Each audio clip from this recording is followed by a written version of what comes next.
What's up, everybody? It's Make It Make Sense. Go ahead and hit that like button as we. I was about to play the wrong thing. I was about to play this, and I got some mixed reviews Mustard on on a it. beat, how? Nitty. But we're not doing that. Like the video's intro plays, we got a lot to get into. Make it make sense. Make it make sense. Make it make sense to me intellectually. Make it make sense. You know what I'm saying?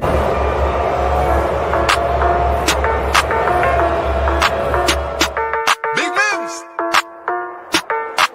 Surfer. Make it make sense. Tell me how you squeeze it.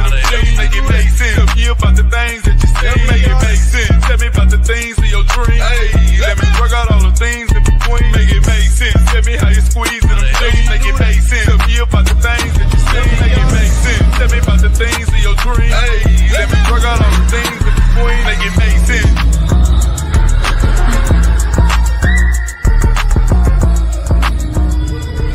We're gonna give you one more chance.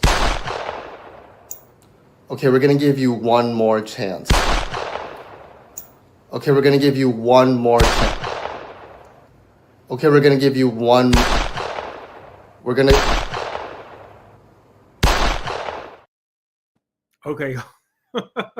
Somebody said my girl's in Dubai. Yes, I know. If I can get a hold of her, I will. She's going to be my first interview of 2025. Onisha needs to be on this channel. But okay, let's get into the foolishness before we get into all the Russell Simmons stuff, because y'all know once I start like pulling a thread, it's really hard for me to stop. I want Onisha on this channel so bad. Soulja Boy and Marlon Wayans fighting was never gonna be on my bucket list, but it happened.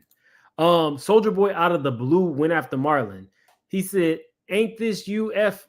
We can't say that word. "White man could have never make me dress up like a white bee. Your career ended when you did this. Get off my D, Uncle Tom." Now, mind you, the initial fight happened for no reason. There was no like rhyme or reason to why he was scrolling through Twitter and decided to go off on Marlon Wayans. Marlon, of course, is a stand-up comedian first. Says, "You a 52-year-old black man that dressed up like a white bee. Marlon responded, "Says the coon that jumped over the moon." He said, "You a 52-year-old black man that dressed up like a white bee. Who really the coon? Broke ass ninja." Now, on its face, Marlon will never be broke. Marlon is part of a billion-dollar familial franchise. Marlon will never be broke. Broke is going on Love and Hip Hop Hollywood. Broke is dating girls who vomit in their hand and throw it on other girls. Like, that's the caliber of women that he dates. We also heard that he allegedly put his hands on his ex-girlfriend, who's Teddy Riley's daughter. He also goes around looking like this. Now,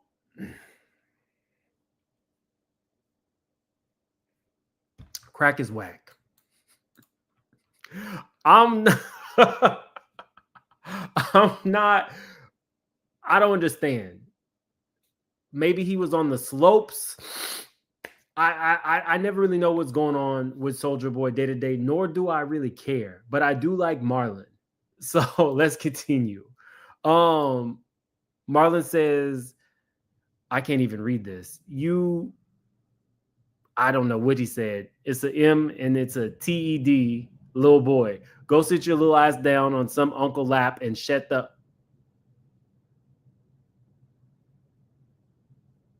Now, that one was not expected. I don't know whose uncle's lap he's going to be sitting in.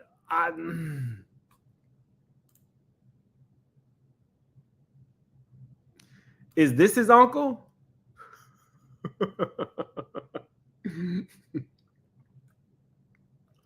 Is that the uncle he's talking about? Or is he meaning like, Uncle Tom? I didn't expect Marlon to go there, but I guess since we were there. So Soulja responds, Marlon Wayans, you a B and you not funny. Shut up, ninja. Keep selling your soul and sucking the higher up D's. And then he went As a on. matter of fact, now I really got some to say. You, nigga, you try to talk about me because you think I perform for the president. Meanwhile, nigga, you dressed up like a whole white. Who not did Trump have Soulja Boy perform? Because I feel like that's low-key scraping the bottom of the barrel if he did. On my mom with blonde wig, blonde hair, they probably put a pussy on you. They probably tucked your dick for that movie. Oh, Uncle Diddy. On my mama, they probably tucked your dick for that movie. They painted you white. And you got something to say about me because you think I performed for the president. I ain't even performed for that. I performed at a crypto event where y'all don't know what the fuck y'all be talking about. Compare them to getting a whole big bag. I'm just still more shocked that anybody is considering him for a performance. Crank That Soulja Boy was like, what, 07, 08? Perform at a crypto event or dress up like a white. Which one you gonna do? Them made you dress up like a from head to toe. As a matter of fact, now I really got some to say. You, nigga, you try to talk about me because you think I perform for the president. Meanwhile, nigga, you dressed up like a whole white. On my mom beliefs. And when with blonde, painted your legs white, your face white, them niggas you titties and ain't shit you can say to me. It ain't nothing. What the fuck you talking about? You talking to a nigga that pop went #1 on the billboards. I ain't never had to dress up like no white to get no bag, no clout, no clarity, no nothing. I did what I wanted to do. Fuck you talking about. All I had to do was dance and rap. You ain't never seen me dress up like a in my life. You never dress up like a white. Ain't nothing you could pay me. There ain't nothing you could give me. I get it out the mud. What the?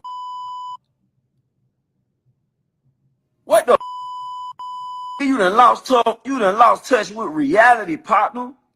You dressed up like a hoe. You's a deep down in your heart and your soul. Them painted your legs white, your face white. Them you played that part too well, too good. I wouldn't even feel right with no skirt on. I would have shot fucking movie set up.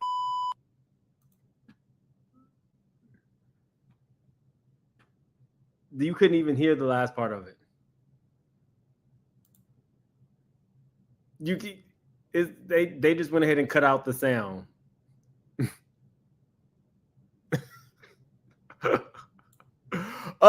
So I don't really know how this beef started. I don't really know where it's gonna go. I'm pretty sure Marlon isn't too interested in going back and forth with Soulja Boy for too long. But Team Marlon, this was unprovoked. But Soulja does stuff like this. Like this whole picture that I found was actually, this is the full thing. Let me see. If Diddy ever tried me like any of these gay rappers, I would have unalived his B ass. And so somebody reposted this photo. That's where I got it from. But the fact that he says stuff like this is random, is weird. I don't really think he has anything going on day to day. And so he just has a lot of time on his hands to go through Twitter and just, it's kind of like Azalea Banks, except at least he had one actual major hit. Azalea's been riding the wave of Twitter. So has Soulja. So has Boosie. These people haven't worked in years, but they have found like a resurgence on social media. He is definitely not on anybody's playlist after 2010, maybe 2011. It was a wash by the time he was on Love and Hip Hop Hollywood. Then we find out you're allegedly putting your hands on women and you look a little crackish. I don't know how else to say it. I wish you would shut up. There's nothing that really comes up. There was an interview done. William the Baddest alleged that he used to date Soulja. That I looked it up. That is actually going to court on March 27, 2025. So he is suing for $16 million for defamation and slander because William the Baddest. Let me show you guys William the Baddest. Said they were they had a one-time fling.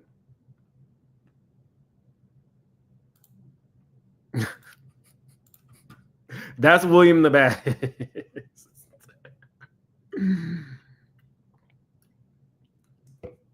Wait, Jessica Dime was gonna fight Soulja?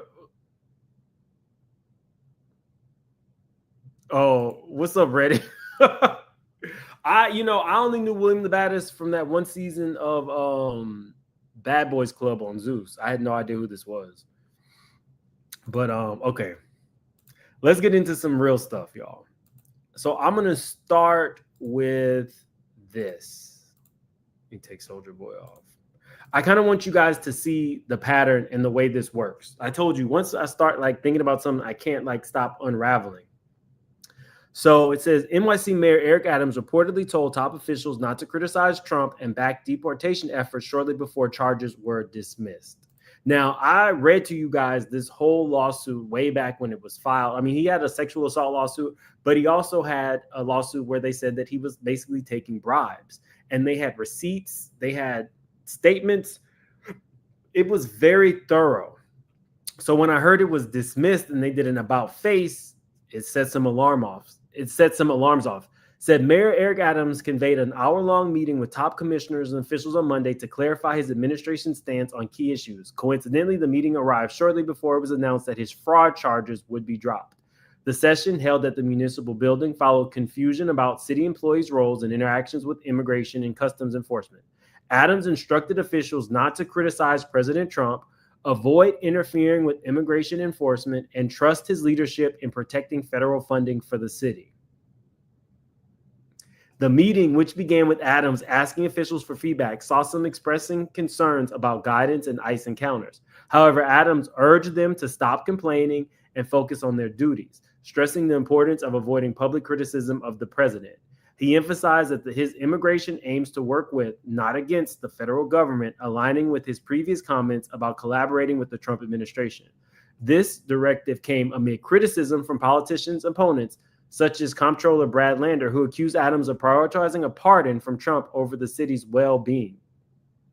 Despite the controversy, the mayor maintains that working with the federal government is essential to securing New York City's interests, including essential funding. Now, guys, it's become a pay-for-play type situation. So it's important to see these things in writing and see these things happen in real time before we get into the Russell Simmons stuff. Let me see. Okay, U.S. Attorney said the corrupt practices continue for nearly a decade and often including soliciting benefits from foreign nationals and foreign governments, illegal campaign contributions, and luxury travel. The charges included conspiracy to receive campaign contributions from foreign nationals, wire fraud, bribery, and soliciting and accepting a bribe. Then U.S. Attorney Damian Williams saying FBI and DOJ will continue to pursue corruption anywhere in the city, especially when the corruption takes the form of illegal foreign interference on our democratic system. It says the Justice Department memo calling for charges against Adams to be dropped doesn't question the facts or merits of the case. That's alarming. So you're saying that you did this long-standing investigation. It was 10 years of alleged corruption, and you are dismissing it even though the facts and the merits of the case still stand. You see how this pay-for-play works. I have put in place my staff not to challenge anything coming from the president. I'm going to publicly endorse the president. All of a sudden, my corruption charges are gone. What?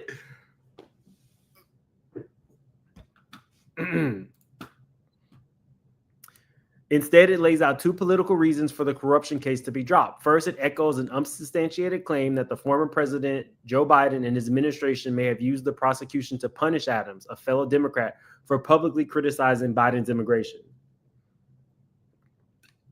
It cannot be ignored that Mayor Adams criticized the prior administration's immigration policies before the charges were filed, and the former U.S. attorney's public actions created appearances of impropriety. No evidence of the Biden team interfering in DOJ prosecutorial decisions was offered to support that assertion. In the memo, the DOJ officials also said the case, if allowed to move forward, would hinder Adams from devoting his full attention to one of Trump's top policy initiatives, curbing illegal immigration and violent crime in New York City.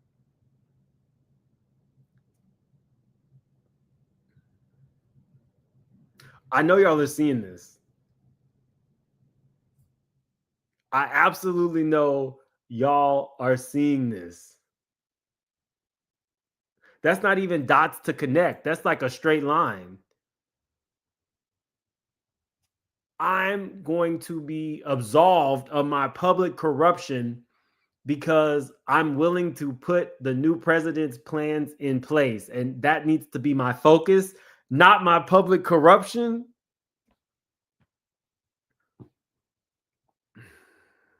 Like, girl, get it together. Connect the dots.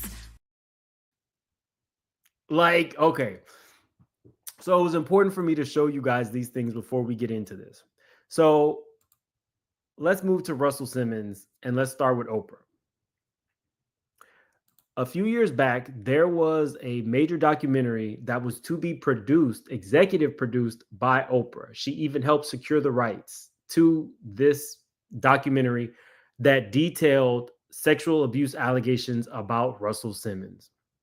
Oprah being a part of it was a big deal. The Me Too movement was still in full effect.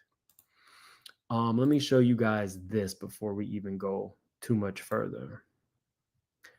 Russell Simmons and 50 Cent blasted Oprah. Let me see if I have anything out. Oprah signs on to produce on the record.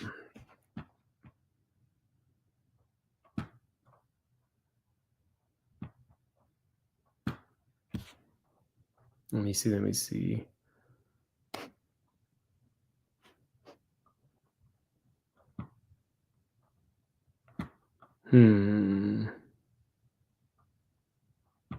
Most of the stuff is after. But anyway, Oprah not only signed on, she got it distributed through Apple. Oprah saw everything. It was a couple days to premiere at Sundance, and Oprah backs out. Oprah, let me put my allegedly banner. Oprah backed out after a call from Russell Simmons. Now, give you some background. I thought this was very interesting to see how 50 Cent has done an about face. 50 Cent and Russell Simmons blast Oprah Winfrey over new Me Too documentary. Winfrey is set to create a documentary about sexual assault in the music industry. The primary subject of the film will be former Def Jam music executive Drew Dixon. In 2017, Drew was one of several individuals to accuse Simmons of sexual misconduct in an expose published by the New York Times. Russell Simmons slammed Oprah directly in an Instagram post. Russell writes, "It's so troubling that you chose me to single out in your recent documentary." He claims, "I have never been violent or forced myself on anyone." 50 Cent also criticized Winfrey's project. "I don't understand why Oprah is going after black men." He went on to write, "These documentaries are publicly convicting their targets. It makes them guilty till proven innocent. I don't understand why Oprah is going after." Definitely an about face from 50, who is doing his own documentary about Diddy and has basically called everybody into question. But a few years ago, he felt like it was an attack on black men. No real evidence to say that this did not happen. He was just upset that documentaries were going to be made where victims came forward and told their side. Definitely an about face from him. Let me see. Well, good night, C. Virgin. It says, "I don't understand why Oprah is going after black men. No Harvey Weinstein, no Epstein, just Michael Jackson and Russell Simmons. This shit is sad. Gail hit R. Kelly with the Death Blow documentary."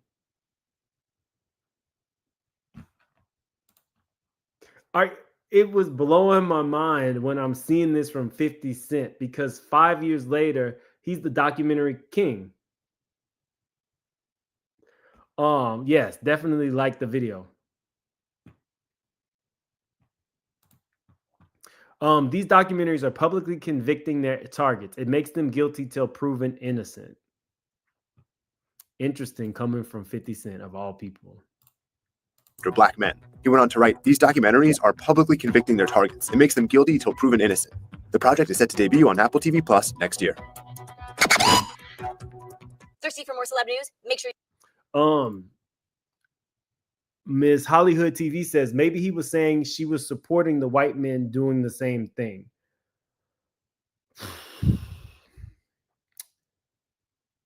I feel like everybody gets their turn. If you are somebody who sexually violates somebody, man, woman, child, whatever, I don't really care. I definitely don't really care, to be honest with you. Why wouldn't all of these women be able to come forward and tell their story? Especially since you are putting together a documentary about Diddy and blasting everybody else. Everybody. But okay. Let's continue. So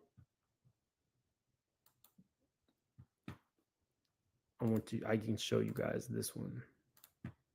It says, on the record film review, wrenching documentary offers black women a voice in the Me Too movement. So what we're about to see is Russell Simmons actually talking about Oprah backing out of the documentary. Listen to how interesting it is. But it's not true. And I think that Oprah said the stories don't add up. Oprah also came out and said she believed the women. I stand in support of these women. I believe them. It was a hard decision because I knew the stories don't add up. So now you are giving an interview where you are saying that Oprah is in agreement with you. You are now saying that the victims are lying, and you are using Oprah's name to back that. And it's very easy to do when she backs out of a documentary that she loved and was a part of up until 2 days before it premiered at Sundance when you called her. What would one call from Russell Simmons do to Oprah? A woman worth multiple billions of dollars. And at that point, the only connection that we saw between the two of them was he was supposed to be in her spiritual book, which after all these allegations came out, she cut him out of the book and then went on to executive produce this. What could one phone call from Russell Simmons do to Oprah Winfrey to make her back out of a documentary that she publicly supported?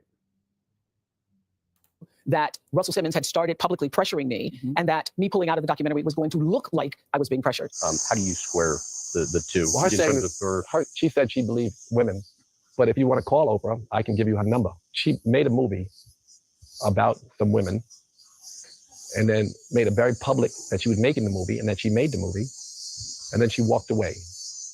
She has not come back in support. Isn't she a supporter of black women or not? You should call her. She will not defend those women. Those black women that she said she supported, she will not defend them. She cried on the phone to multiple witnesses that she didn't even know because she learned. She cried on the phone to multiple witnesses that she didn't even know. Did you record Oprah Winfrey? Did you play it out loud while other people listened? Now, there are limits to things that I can say publicly. But what I can say is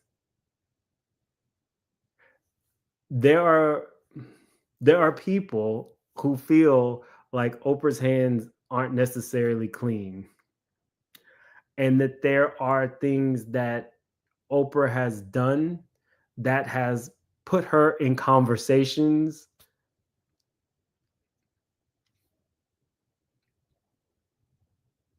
I don't want to get any phone calls after this video.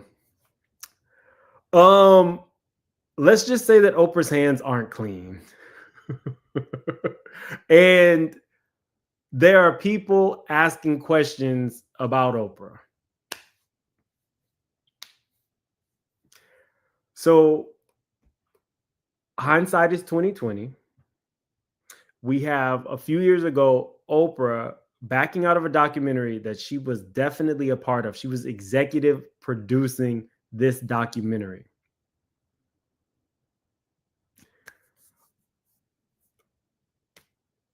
Now we have Russell Simmons a few years after that using Oprah's name and even telling the interview, you can call Oprah. That's more than an about face from her, because when she was talking to her special friend Gail, she specifically said, I believe the women. Well, who believes the women and backs out of something that you have publicly supported and endorsed? Especially after you have all of these scandals. Like, I'm never going to say that it was Oprah's fault what happened to those girls at her school, but Oprah knows how this works. Oprah and the shortcomings of her school, even though I don't believe it was her fault, it falls on her because it's her school. She needs to be behind things like the Me Too movement and these type of documentaries because it's a good show of support. It's for something that fell on her head. And that hurt people, and that her stories, as an investigative journalist herself, those stories should never have been printed, much less made a movie about. What conversations did you and Oprah have during that process? Well, the first thing I called her and I said, I'm glad it's you making the movie because people rush to judgment, and you're a reporter. I said, well, have you spoken to anybody who was there at the time or around that? The girls at her school were abused by the headmistresses at the school.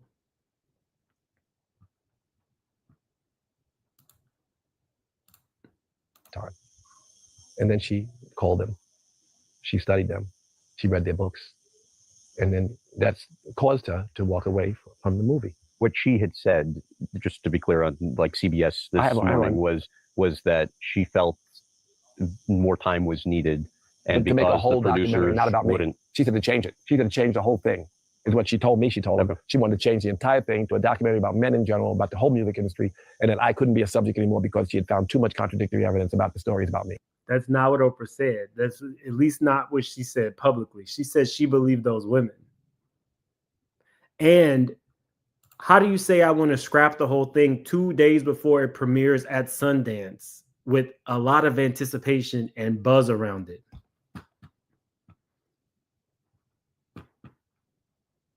I don't know. How many of y'all didn't like the video? Ashley B is on it. Where are we at on likes?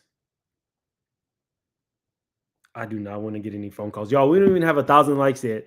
Definitely hit that like button. That's what she told them. That's what you could ask her that. Everybody she interviewed, she taped. She taped about 20 witnesses. Those tapes are available. If you're investigating this, maybe you should dig into those tapes. I don't want to go far into this discussion because it is a very sad moment. Violent. It was the most traumatizing experience in my entire life. It hurt my children. There are people with 40 accusations you'd be interviewing right now, and this subject wouldn't come up. Well, so yeah, I feel a little bit targeted, but please continue. And I was going to say, to be clear, this is not an investigation. You have not really. Let me see.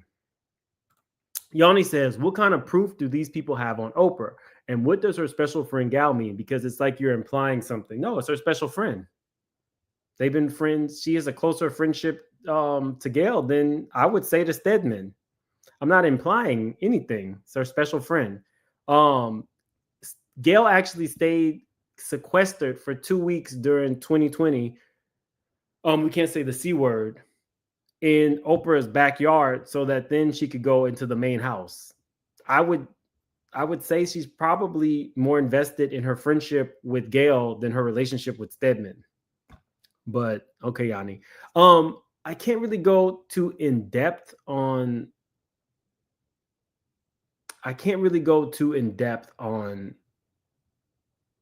who's asking questions about Oprah, but you can use your imagination.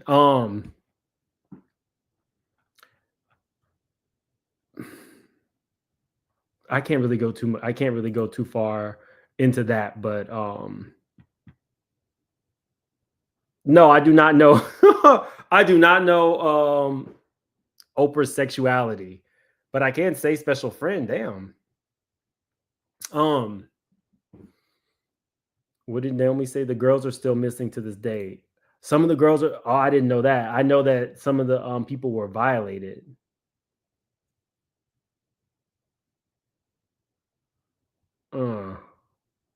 I would literally have to talk. I would literally have to talk and see, what I can say on that. But that we're getting off subject. We're getting off topic. We're getting off topic. Talked about this before, and so I was merely trying to get your thoughts on. Well, I don't want to sound defensive, but yes, I told my children I would not speak about this. Yoga, GDAS, and Hip Hop 50 are the 3 remaining topics, and I want to get a little bit with you sitting down about yoga and GDAS, since You then can we shape my life to be a good. Let's get into this. Her new book club selection. She's in the middle of her 2020 Vision Your Life in Focus tour, promoting wellness. If I didn't have this book club, I would have called in sick to that. We'll do that. Well, first of all, I just want to say that I have lived Me Too since I was 9 years old and was raped at 9, sexually assaulted from 9 to 14, and then raped again at 14. And nothing is harder than standing up for yourself when you're 14 and not being believed. And I was not believed by my own family. So I stand in support of these women. I believe them. It was a hard decision because I knew that Russell Simmons had started publicly pressuring me, and that me pulling out of the documentary was going to look like I was being pressured. So what do you say publicly and privately pressured? Yes, yes. And so what do I say to that is, for me, and Gail knows this, in all experiences of my life, and particularly when I'm in a crisis, the only question for me is, what is the right thing to do? For me. Yeah. And so before the public pressure had started, before Russell had gone with his Instagram, I had gone to the filmmakers, and I had said to them, Houston, I think we have a problem here, because new information had come forward the very first time this was announced. And I said, I think we need to pull out of Sundance. And if we can't pull out of Sundance, I'm going to have to take my name off. I don't want to have to take my name off because it's going to be a big hullabaloo. But you should pull out of Sundance so we can get it right. Yeah, pull out of Sundance because I don't care about awards. I don't care. I just care about getting it right. And Oprah doesn't care about awards. I think there's some inconsistencies in the stories that we need to look at. Russell Simmons has first of all, he's denied all of the allegations vigorously. Yeah. You again have said that you unequivocally support these women. Yes. Why are you making it? You unequivocally support them, but Russell tells you that there's some inconsistencies, and you run with that. Let's move on. Russell has gotten away with a lot because Russell can say things like, well, I'm not being sued. But now we know that this is the new information. Now we know that Russell was being sued, and now we kind of know the way the legal system works. Multiple women sent demand letters to Russell Simmons, and you know what Russell Simmons did? He said, I'll pay you. So that he could go in front of cameras and then say things like, well, I'm not being sued. And on its face, you're like, okay, well, the man isn't being sued. We haven't really seen anything. But now we know you settled.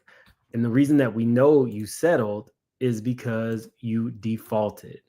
Women who've accused Russell Simmons of sexual assault allege the mogul owes them nearly $8 million.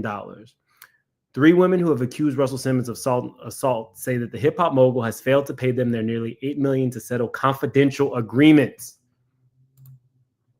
Sorry, let me put it onto the screen. There we go. There's the gotcha, confidential agreements. But when he's speaking about it, he's saying, I've never been sued. I've never done any of these things. I'm just so surprised that people are so fixated on Diddy when it's my belief that there was a whole network of people. Russell, L.A. Reid, and Diddy were all cut from the same cloth. They're all super powerful, and they all have multiple allegations of sexual abuse and assault, except Russell and L.A. Reid are better at keeping them more concealed, we'll say. These people are definitely birds of a feather, and they have stuck I mean, they have been able to get under the radar. You cannot tell me that L.A. Reid did not know what sending a young, impressionable 13-year-old Usher to Diddy would do. And you also can't tell me that Usher did not know what sending a young, impressionable 13-year-old Justin Bieber would do to Justin Bieber. These people are birds of a feather. And they have managed to slip through the cracks. But Russell Simmons was really, really good. Like, if you listen to him, you might just say, okay, you had confidential lawsuits that never made it to the public because you were supposed to pay these people. I want to know what a phone call from Russell Simmons to Oprah entailed, where he's saying specifically, you cried, you did all these things, and there was people on the phone that you didn't even know.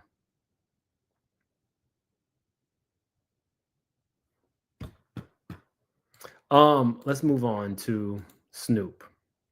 So Snoop and Russell actually do have a really good relationship. The relationship is so good, Russell built the man his own place inside Russell's compound.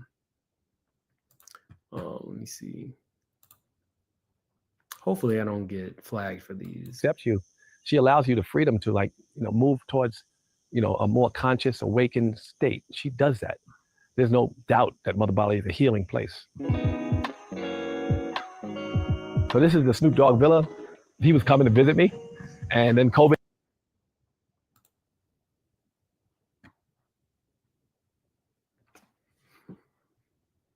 How many of you guys have built a villa for your friend? How often does that friend come over to Bali to visit you that they get a villa?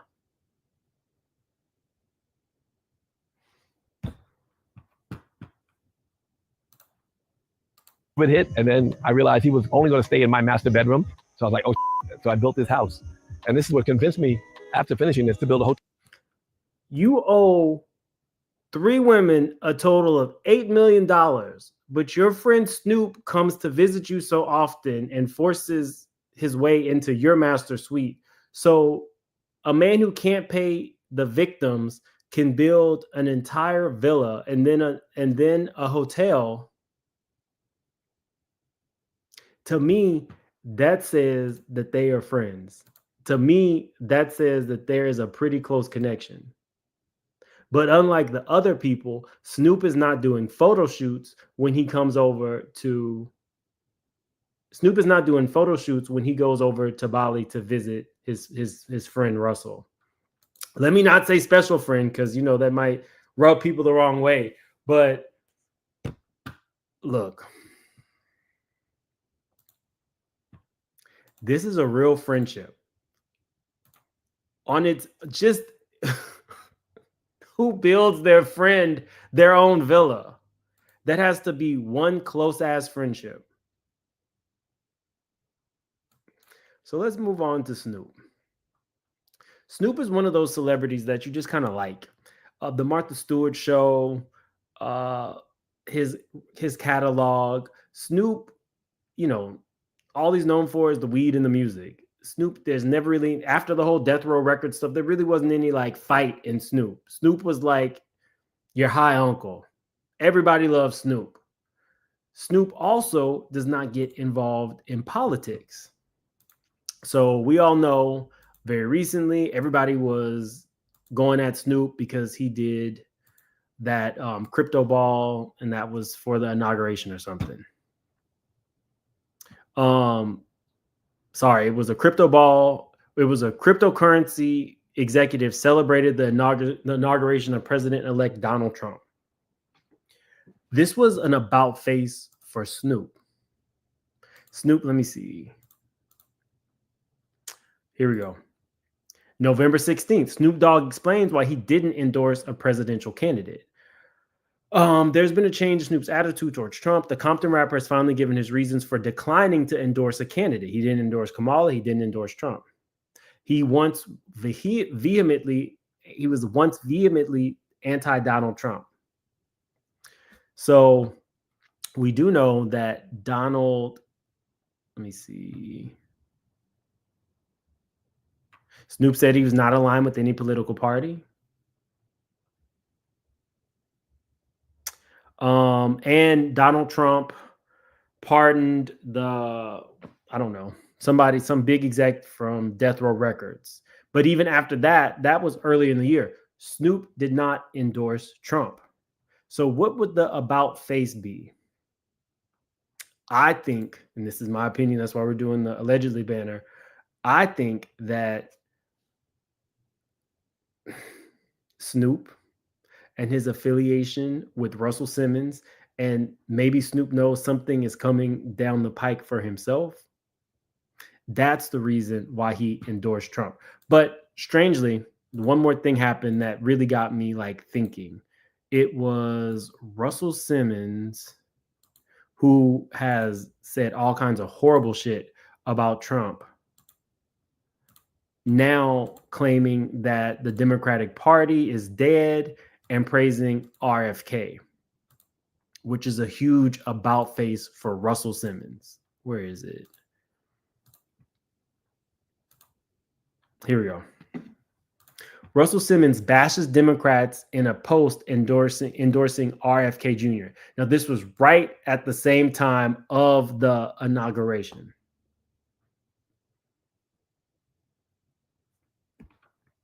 So we have a situation where a person who never publicly really endorses any candidate, and the few things he has said has been in support of like the Democrats.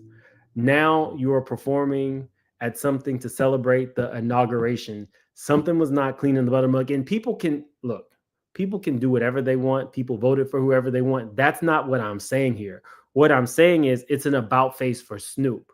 This is not part of Snoop's brand. There's something there. And I showed you guys Mayor Adams' initial shit where he publicly supported Trump, got his stuff erased. It was like a dry erase board. All of the corruption, the bribery, everything, it's gone because now you're supporting Trump. I think that this post from Russell Simmons bashing the Democrats in conjunction with his BFF, who he's building villas for, is I don't want to say a bag. I want to say that there's something there that we, the straight shooters, are going to have to watch. It happens all the time. You have, let me see. Boosie, where is it? There's Trump's pardon list. We had Lil Wayne, Kodak Black. Let me see. We got some more. Boosie was just asking for a pardon. Publicly on Instagram asking for a pardon. Boosie Badass calls for a pardon from Donald Trump. Check my case out.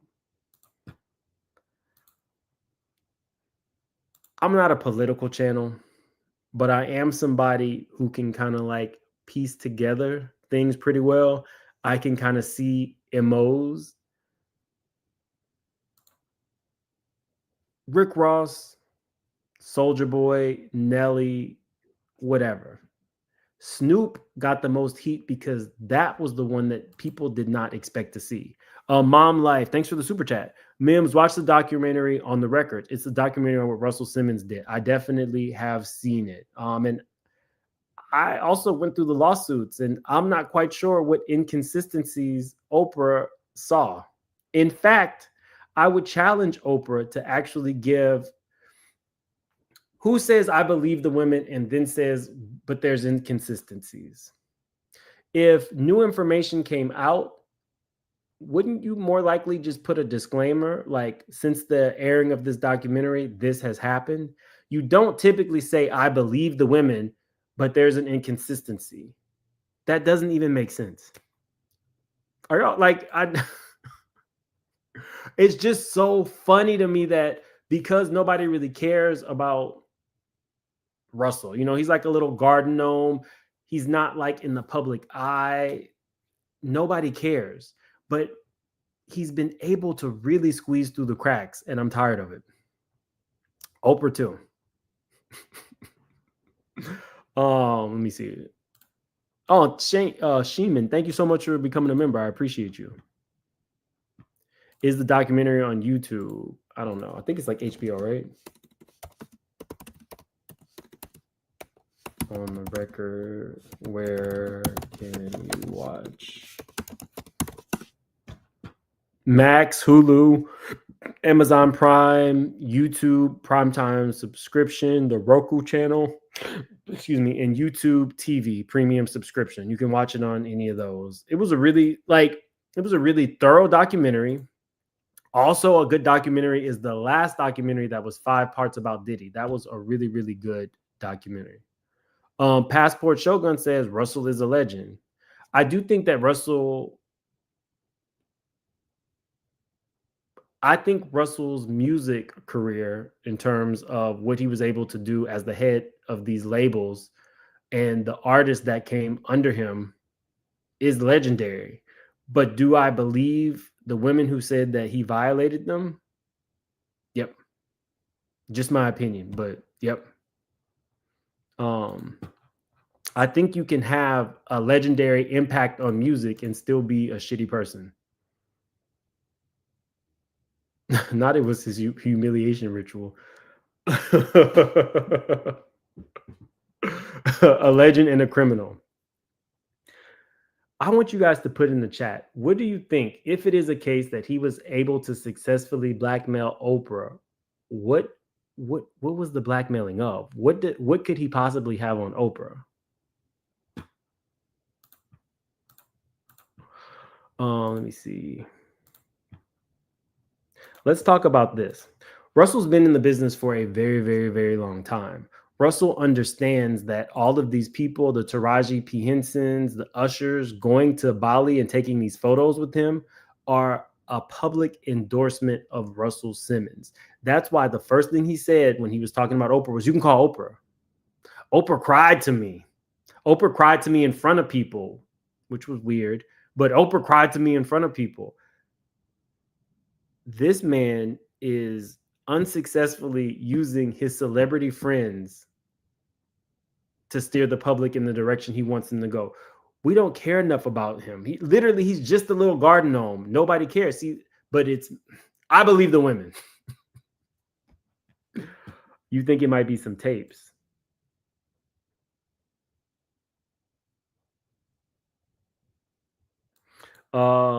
There was no blackmail. Oprah wouldn't have gone on TV to say anything if she was being blackmailed. I disagree. I think that if Oprah backed out and didn't say anything on television, it would raise even more flags. I think going on TV and coming up with something that seemed plausible, even though you're saying you believe the people, but you believe the women, but there's inconsistencies, didn't really make sense. It was enough of a soundbite that she gave to her special friend Gail that it was supposed to be case closed. Nobody would have known that a couple years after that, Russell would come back and try to backtrack everything she said and then call the man's bluff and say, call her yourself. She would say that these women lied. So that, I mean, but me and Seabreeze 40, we don't agree on too much, but we do like each other. Seabreeze 40 has been here since the beginning. And we respectfully disagree with each other all the time. I Be the Shit says, it was odd for Oprah to suddenly back out of that documentary after a phone call from Russell.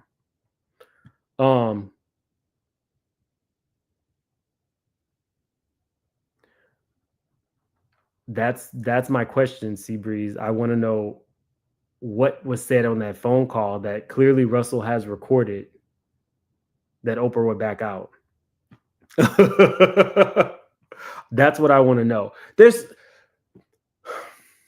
So I'm looped into some things, and it gets hard sometimes to be up here and not say things that I'm not supposed to say. But from what I've heard, like I said, there are people asking questions about Oprah. And now she's in a whole nother country. Russell also fled the country in 2017 and likes to say he can come and go as he pleases, but he only stays for like a day or two and he's in and out. And you move to some place that won't extradite. There's something there.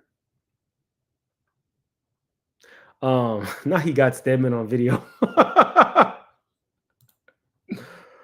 I don't know, guys. You know, once I start like peeling at something, it's really hard for me to stop. So I'm going to keep you updated, and I'm going to see exactly what I can say to people about Oprah. I did go and look through.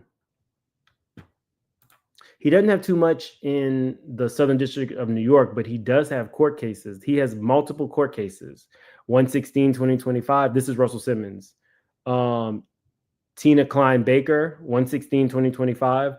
Tony Saleh, 124-2025. Alexia Jones, 124-2025. Drew Dixon, 215-2024.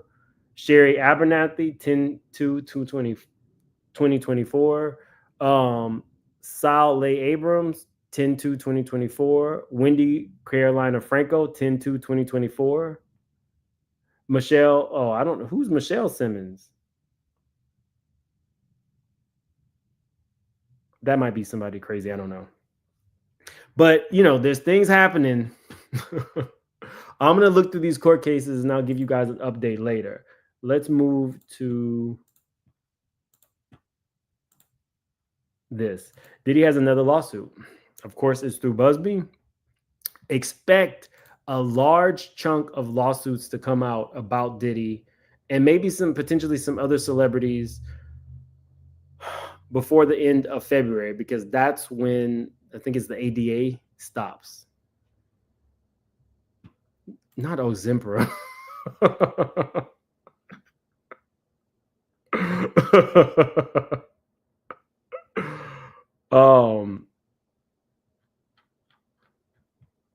Yeah, I don't know who the Michelle Simmons is. But okay, let's get into this. We're going to get serious because this is, you know, it's somebody's actual life we're about to talk about. In the summer, hold on. Okay, in the summer of 2009, when Doe was 18 years old, he attended a small industry party at the Beverly Hills Plaza Hotel in Los Angeles. Doe, a young musician, frequented similar. No, this is for Diddy, not Russell. A young musician frequented similar events and recognized many of the attendees. Once inside the hotel party, he saw and quickly recognized Combs, who approached Doe. Combs handed Doe an alcoholic drink and talked about his music career. Combs then asked Doe about his current situation and longer-term goals in the industry. Combs told Doe he might possibly be able to sign with Bad Boy Records. Shortly after finishing his drink and being handed a new one, it became clear to Doe that something was wrong. He felt lightheaded, and then he began slipping in and out of consciousness. Doe realized he had been drugged, but did not fully lose consciousness at the time. Based on information and belief, Combs, either by himself or through his agent's employees, laced the drink with drugs, including but not limited to GHB and/or ecstasy. This mimics a pattern of Combs and his agent's employees drugging unsuspecting victims in order to make it easier for Combs to sexually assault that person. Unfortunately, plaintiff was one such victim. We don't need to show this dosing thing. Doe remembers being escorted out of the first room by Combs security, then taken down the hall into a separate hotel room. Combs arrived in the room soon thereafter. Once alone with Doe, Combs again emphasized his power in the music industry and the opportunities he could offer, including a potential record deal and studio time. Still physically weak and slipping in and out of consciousness, Doe remembers feeling hopeful about the prospect of advancing his career, but scared for his physical well-being. Combs then forcibly R-worded the boy in the back door. At different moments throughout the night, Doe recalls being in bed with two other people, a man and a woman, who were also engaged in group sexual activity with him and Combs. Doe continued going in and out of consciousness before ultimately blacking out for the rest of the night. The next morning, Doe woke up in the same hotel room with Combs. His associates and security were also present. He felt extreme pain in his butt.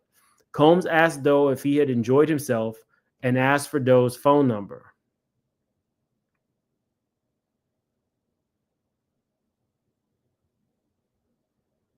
That's some real narcissistic stuff. To take advantage of somebody and then expect them to praise you for violating them. Like, really think about that. If this happened, you forcibly take somebody's butt, and the next morning you want them to praise the sexual activity.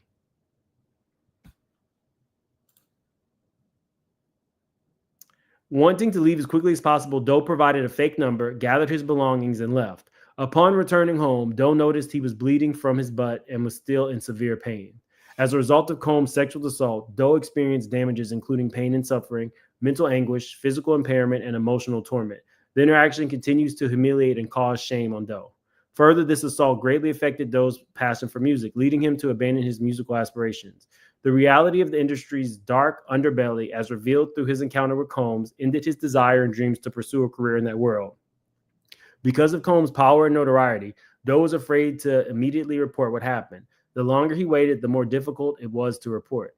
Doe became yet another sexual assault victim of Combs through the same pattern and abuse of influence Combs exercised over others previously. Now, it's important to note that Diddy has denied all claims. But I believe the victims. I will say this. This is another one of the Busby lawsuits that I do think maybe they're holding out.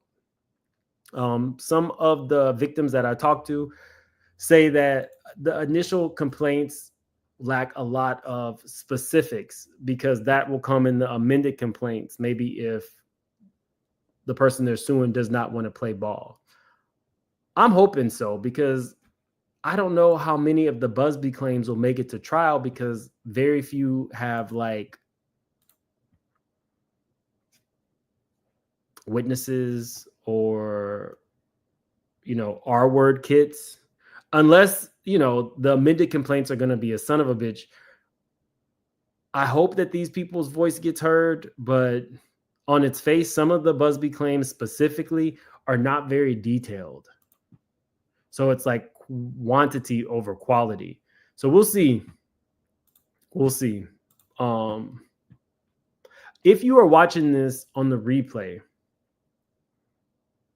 I really want to know in the comments, what could Russell have said to that woman on the phone to make her back out of this? What could Russell have said to Oprah to make her back out of the documentary? And what do you think about the relationship between Russell and Snoop? Could it be a situation where Snoop is signaling that he might be needing some things in the future from the current administration?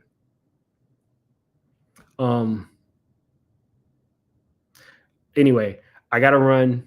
I gotta swing by my mom's house. So I will see you guys tomorrow. I'm gonna try my best so that we can do a live every day, at least Monday through Friday, sometime between 6 to 8 Central. You guys can put what times really work for you guys.